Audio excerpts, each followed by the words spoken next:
Ils n'ont pas non plus d'aquifères, puisque ce sont des îles volcaniques, il n'y a pas de sédiments. Donc, mais par contre, ils ont des failles importantes, je dirais, il y a des profondeurs de 10 000 mètres, pas loin de la baie de Tokyo, par exemple.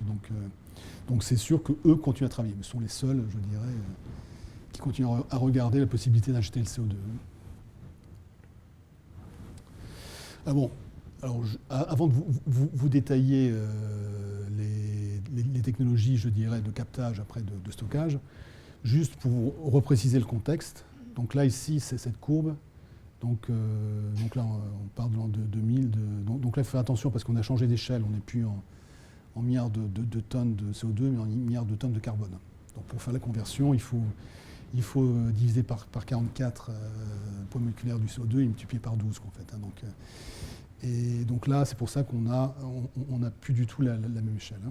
Donc là, actuellement, ça prend à peu près 5 milliards de tonnes de CO2 par an, plutôt vers 6. Donc si on ne fait rien, donc c'est cette courbe-là,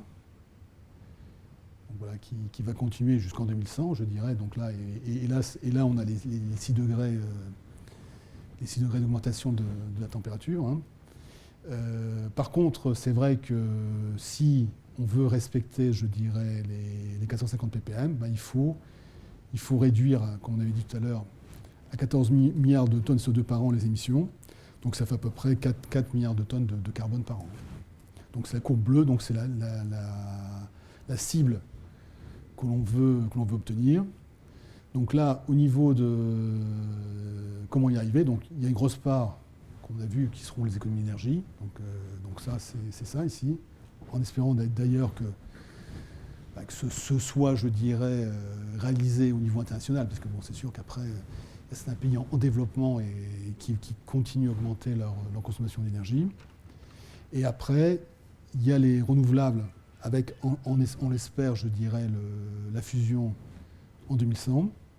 Et puis, il y a toute cette zone intermédiaire où on va continuer à consommer des hydrocarbures, parce qu'il faut continuer à vivre, je dirais, tout en faisant le captage et le stockage du CO2.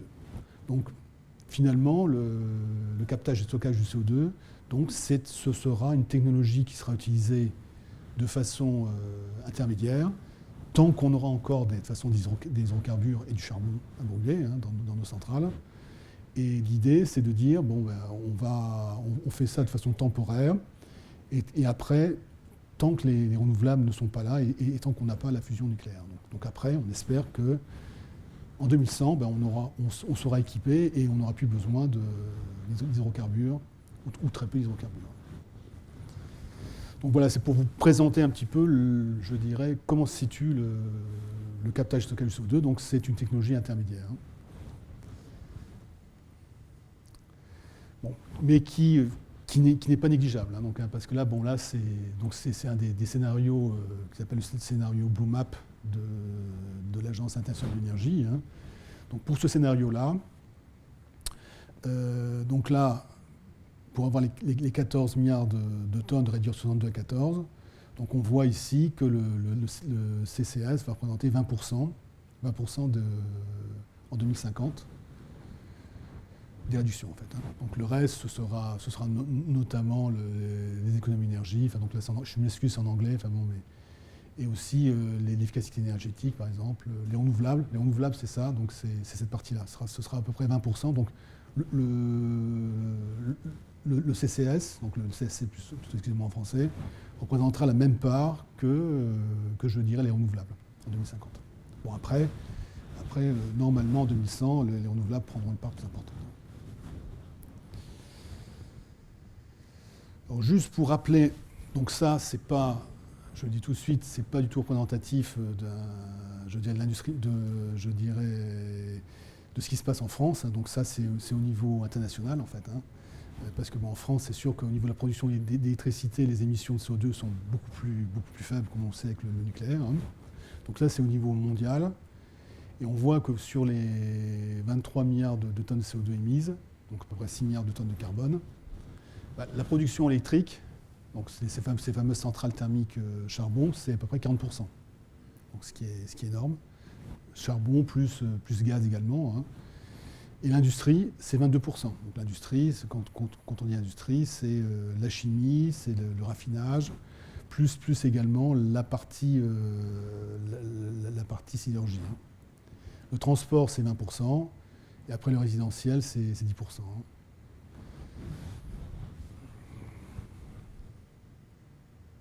Donc juste au niveau des industries industrielles, donc on voit que là, c'est une autre représentation, on voit que quand même, par rapport, je dirais, à l'industrie sidérurgique qui est en deuxième place, la partie production électrique est quand même bien en tête. Hein. Donc il y a aussi les cimenteries, j'ai oublié les cimenteries qui ne sont pas négligeables non plus. Donc ce diagramme, c'est un diagramme sur le déploiement du CSC dans le monde en fait. Hein. Donc je vous présenterai quelques projets. Donc actuellement il y a à peu près 5 à 6 projets de captage et de réinjection de CO2. Bon, il y aurait une vingtaine de projets en 2015-2016 qui seraient à l'échelle 1 en fait. Hein. Donc essentiellement dans les pays de l'OCDE, enfin bon, un peu moins dans les pays de non-OCDE. 2020, donc un premier décollage sans projet. 2030, 850. Pour arriver en 2050, à peu près 3400 projets. Hein. Donc c'est à peu près une centrale thermique charbon. Il y en aura certainement plus. Actuellement, il y en a 5000, il y aura peut-être 7-8000. Donc c'est à peu près la moitié des centrales qui seront touchées, qui seront affectées par le captage et le stockage du CO2. Donc c'est sûr que ça, c'est une roadmap en fait. Hein. Donc c'est une prévision maintenant. Comment ça va se traduire? Le gros problème, c'est que cette roadmap, elle a toujours tendance à glisser dans le temps, notamment du fait de l'effet de la crise économique, donc actuellement du fait des coûts. Donc il y a beaucoup de projets qui sont un peu repoussés, enfin bon, du fait de la conjoncture économique. Hein. Donc le captage du CO2. Donc juste pour vous dire très rapidement qu'il y a plusieurs possibilités de capter le CO2. Donc déjà, il y a 3 façons importantes de le capter. Donc on peut le capter après la combustion, donc c'est ce qu'on appelle le captage en post-combustion. Donc en fait, on se place derrière les fumées, enfin, que vous venez de voir, et on fait le captage du CO2. Donc on sépare, donc après on a un mélange azote-CO2, on sépare les deux, et le CO2, enfin bon, après est comprimé et va au stockage. Hein. Donc une autre façon de faire le captage CO2, c'est ce qu'on appelle la pré-combustion. Donc en fait, au lieu de brûler par exemple un hydrocarbure, ce qu'on fait, on va déjà le transformer, je dirais, et à la fin, dans la centrale, on va brûler que l'hydrogène. Donc on va produire de l'hydrogène, et à la fin, on va brûler que l'hydrogène. Donc l'hydrogène, en le brûlant, va nous donner que de l'eau. Et donc là, je vous présenterai après plus en détail les technologies. L'idée, c'est de séparer le CO2 l'hydrogène du CO2 avant de faire la combustion, je dirais, l'hydrogène. Et l'autre façon de faire le captage du CO2, c'est ce qu'on appelle l'oxycombustion. Donc l'idée, on ne fait plus de combustion à l'air. Parce que le gros problème, c'est que quand on fait la combustion à l'air, on a un mélange CO2-azote. Donc là, l'idée, c'est de dire, on fait d'abord une séparation entre de l'oxygène et de l'azote. Donc on part de l'air, on fait séparation azote-oxygène, et on fait une combustion à l'oxygène. Donc l'avantage, c'est quand on fait la combustion à l'oxygène, c'est qu'on n'a plus que du CO2 avec de l'eau. Et on n'a plus l'azote, on n'a plus à faire la séparation CO2-azote. Donc le captage en post-combustion. Donc juste pour détailler un peu plus, donc là l'idée c'est bon, on a notre combustible avec de l'air par combustion, ça donne des fumées. On a un pré-traitement et après on fait l'extraction du CO2 directement sur les fumées. Hein.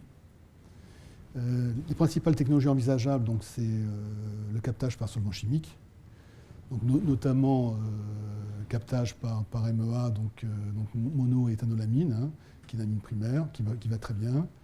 Donc ça, ce sera pour les premières générations. Hein, d'ailleurs, les premières installations qui sont en cours dans les premiers projets, c'est l'utilisation de MEA.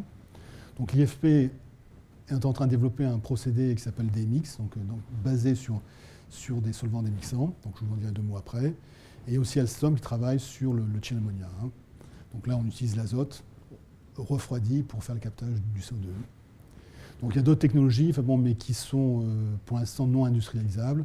On peut utiliser des solides, des liquides ioniques, des enzymes, des membranes et des hydrates, mais bon là ça coûte très très cher d'un point de vue industriel. Donc c'est plutôt des technologies laboratoires et je ne vous les présenterai pas. Donc, par contre, dans l'ouvrage sur le captage du CO2, ce type de technologies sont présentées. Donc là c'est juste pour vous présenter ce qui se passe. Donc je dirais, donc là c'est un traitement actuel des fumées, donc notamment pour enlever les oxydes de soufre, donc ce qu'on appelle le fuel gas desulfurization.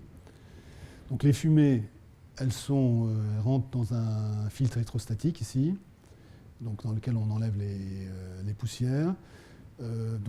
Et après, elles vont vers cette section-là où on a déjà, on utilise, je dirais, de la chaux, en fait, pour enlever tous les composés soufrés, pour limiter les émissions de soufre. Donc c'est vrai que dans nos pays, tout au moins en Europe, il y a des législations très fermes là-dessus, au niveau de limitation des émissions de SO2. Il faut savoir que dans certains pays, comme je dirais en Afrique du Sud, il n'y a pas de désulfuration. Donc même en Australie, on émet le CO2 directement à l'atmosphère. Donc on peut avoir aussi de temps en temps aussi les dénox, en fait, enlever les oxydes d'azote. Donc là, c'est pas représenté sur le schéma. Par contre, à l'endroit où on va mettre le captage CO2, on va le mettre là. On va le mettre après, je dirais, le FGD, le DESOX. Et puis, c'est là qu'on va mettre l'unité de captage. Donc, l'unité de captage utilisant des solvants. Donc là, on a nos fumées qui sortent de la désulfuration, enfin du FGD. Donc là, on fait dans un premier temps, on les refroidit. Donc dans une tour à eau, on les refroidit et on enlève les poussières. Et on les envoie dans un absorbeur. Donc c'est une colonne qui va faire 40 mètres de haut, qui va être remplie de contacteurs gaz liquide. Et ici, le solvant va arriver ici. Le solvant va arriver ici. Les fumées avec le CO2 ici. Et on va avoir un contact. On essaie d'avoir un contact entre le liquide et le gaz. Et en fait, ce qui se passe, c'est que le CO2 réagit chimiquement avec le solvant et il est piégé et il redescend. Donc, il forme un composé ici et il redescend, je dirais, avec le solvant. Et là sortent les fumées qui sont décarbonatées à 80%. Donc, on laisse que 10% du CO2 dans les fumées. Donc, ici, on a une section de lavage pour éviter les émissions de solvants et autres produits. Et ici, donc c'est un procès continu, donc notre solvant qui contient le CO2 sous forme d'un composé chimique, on va l'envoyer vers le régénérateur. Et dans le régénérateur, qu'est-ce qui se passe? Donc on va apporter de la chaleur pour casser l'adhésion chimique entre le CO2 et le solvant. Donc on libère le CO2. Et le CO2, après, je dirais, il faut le sortir du régénérateur.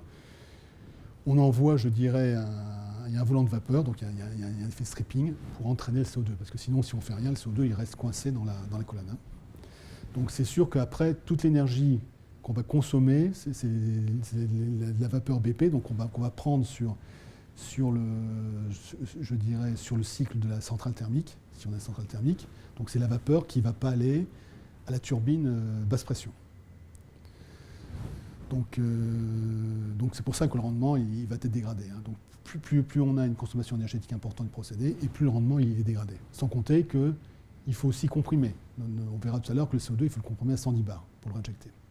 Donc là, c'est l'énergie électrique qu'on va prendre directement en sortie de la centrale.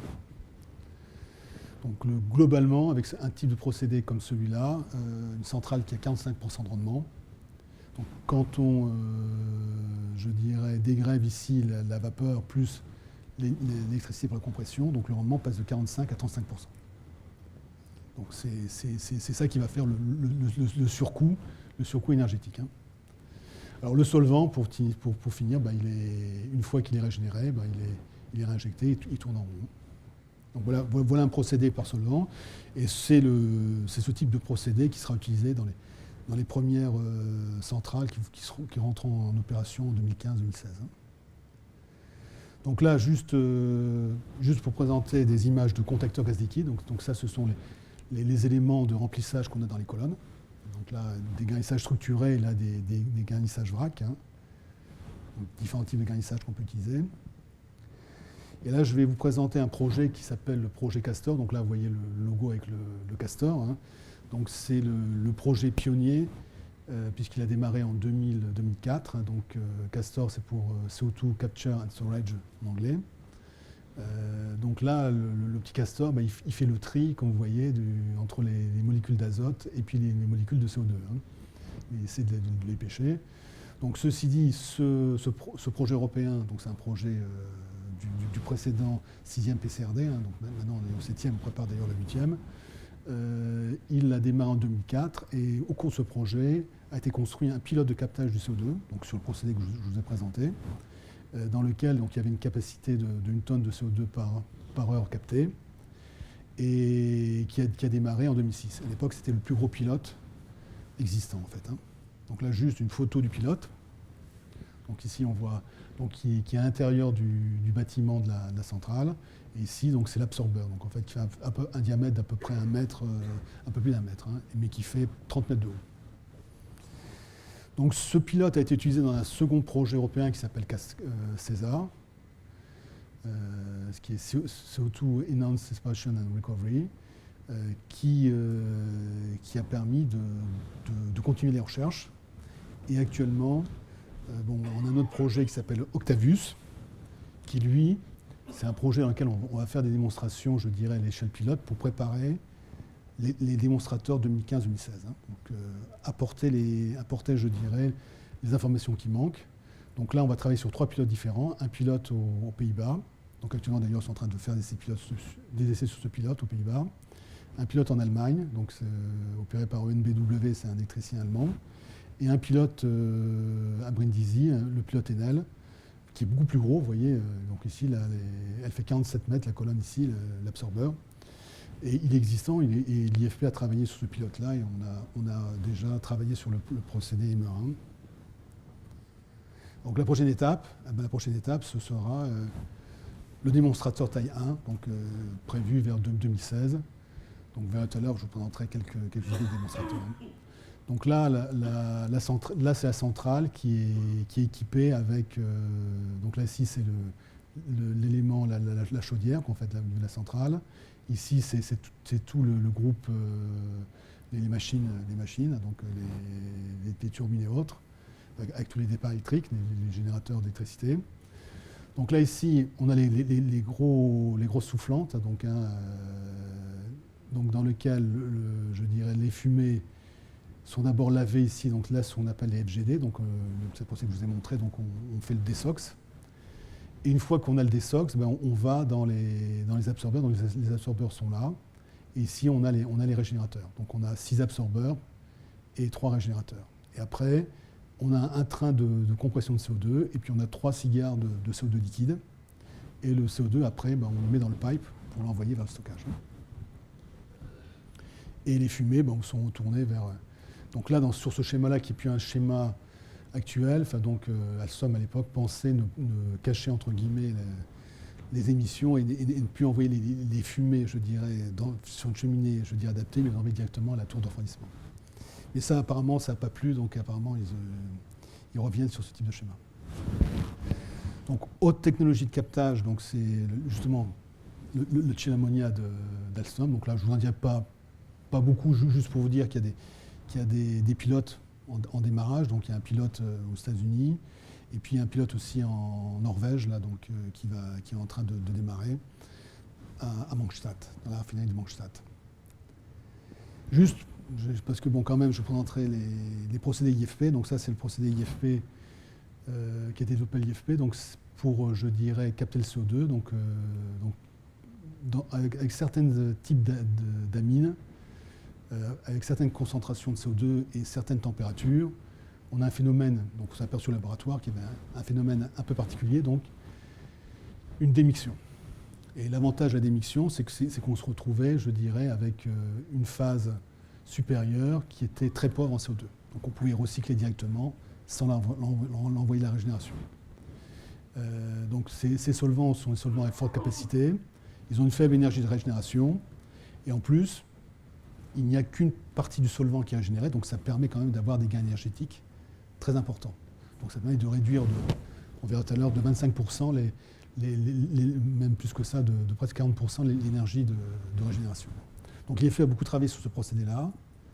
Donc juste pour vous dire que bon, on a juste à rajouter ici un appareil qui s'appelle un décanteur. Donc ici on a, donc dans certaines conditions de température, comme je le disais, on a les deux phases. On fait la séparation entre les gaz et le liquide, et entre les deux phases, excusez-moi, les deux phases liquides. Et la phase supérieure qui est pauvre en CO2, ben on la renvoie directement vers l'absorbeur. Et on envoie ici la phase riche, donc on diminue par 2 la quantité de solvant qui est envoyé au générateur. Et ça, un effet non négligeable ici sur l'énergie du rebouilleur. Et en plus, on peut travailler à plus haute pression, on peut produire CO2 à plus haute pression, donc ce qui va limiter la compression. Donc là, on a des gains non négligeables d'un point de vue énergétique. Et juste pour vous dire, donc là, sur les premières évaluations qu'on a faites, on pense pouvoir améliorer de 2 points le rendement de la centrale. Donc au lieu d'avoir passé de 45 à 35, passer de 45 à 37. Donc ce qui est quand même déjà pas négligeable. Et au total, ça réduit 25% le coût du captage. Donc justement, la prochaine étape, ce sera la démonstration sur le pilote d'Enel. Donc voilà, donc juste pour vous dire, donc ce pilote-là, il est situé à Brindisi, donc c'est en Italie, c'est vraiment le sud de la botte, dans une centrale thermique charbon, donc sur laquelle il y a 4 unités de 660 MW. Et ce pilote-là, donc en fait, donc ici c'est le schéma du pilote. Donc il y a l'absorbeur là, qui fait 45 mètres de haut, diamètre 1,50 m, et le régénérateur, lui, il fait 31 mètres et diamètre 1,3 m. Donc voilà pour le captage en post-combustion. Donc je serai plus rapide sur l'oxycombustion, juste pour vous rappeler que il y a deux familles importantes. Donc il y a d'abord les chaudières à l'oxygène et la boucle chimique ou le chemical looping. Donc il y a 2 pilotes de chaudières en oxycombustion qui ont démarré. Donc celui de Vattenfall en Allemagne en 2009. Donc c'est d'une puissance de 30 MW. Donc vous voyez ici le schéma de cette installation.